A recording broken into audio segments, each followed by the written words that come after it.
Xabi Alonso's arrival at Real Madrid was always going to be about more than nostalgia and system tweaks. It's a clear signal that the club wants a different profile in the middle of the park. A blend of tactical intelligence, ball progression and defensive discipline. Now reports indicate Alonso has quietly put Angelo on his shortlist and is pushing the club to keep close tabs on the young Stuttgart midfielder, a move that, if it comes to pass, could reshape Madrid's midfield bench and long-term planning. This isn't a dramatic, last-minute chase for headline value.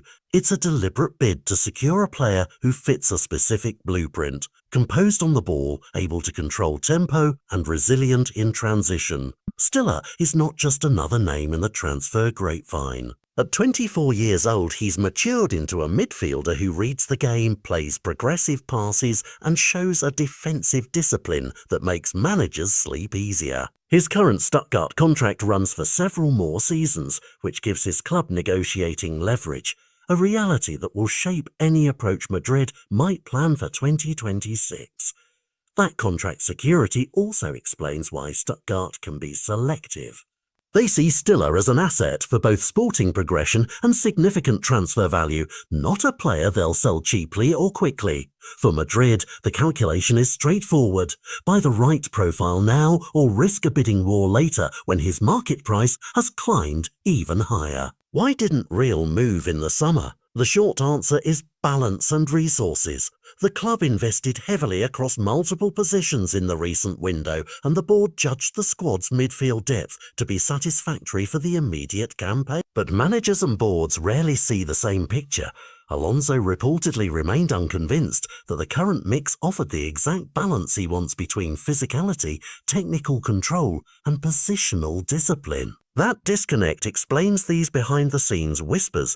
The club said a no this summer, but Alonso has continued to press for a long-term plan that could see Stiller added when timing and price align. That friction between sporting demands and board prudence is at the heart of many big transfers, and it's why the Stiller story matters beyond one name or one rumour.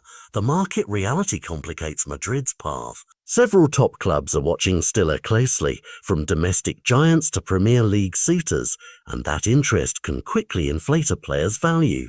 When a player ticks the boxes for vision, work rate and adaptability, rival clubs smell opportunity and prepare bids. Stuttgart, aware of their leverage and the player's development trajectory, can hold firm and demand a fee that reflects both Stiller's potential and his contract length. For Real Madrid, who must also juggle homegrown talent, existing stars and financial discipline, the question becomes tactical and logistical.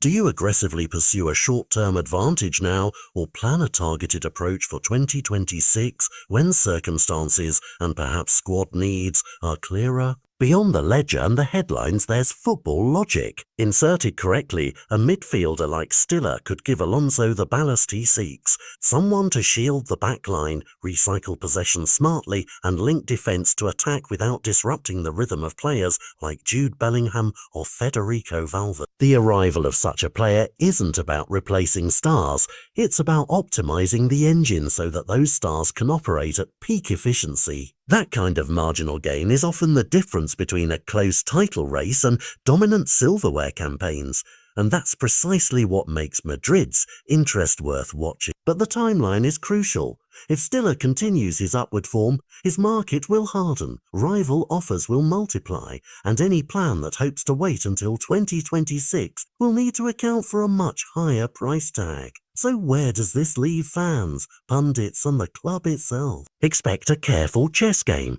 monitoring performances, recalculating budgets, and perhaps most importantly, timing the approach. If Real Madrid really sees Angelo still as the midfield missing piece, they'll have to balance patience with opportunism, acting quickly enough to avoid a crowded auction, but prudently enough to preserve squad harmony and financial sense. For neutral observers, the saga is a classic example of how managerial preferences, market economics and contract realities collide to shape football's biggest moves. And for Madridistas, it's a reminder that the summer window was only part of a longer plan, one that could peak in 2020-26, with Alonso quietly pulling the strings. What happens next will depend on form, money and timing, But one thing is clear, a single midfield signing could tilt more than a match. It could tilt a season.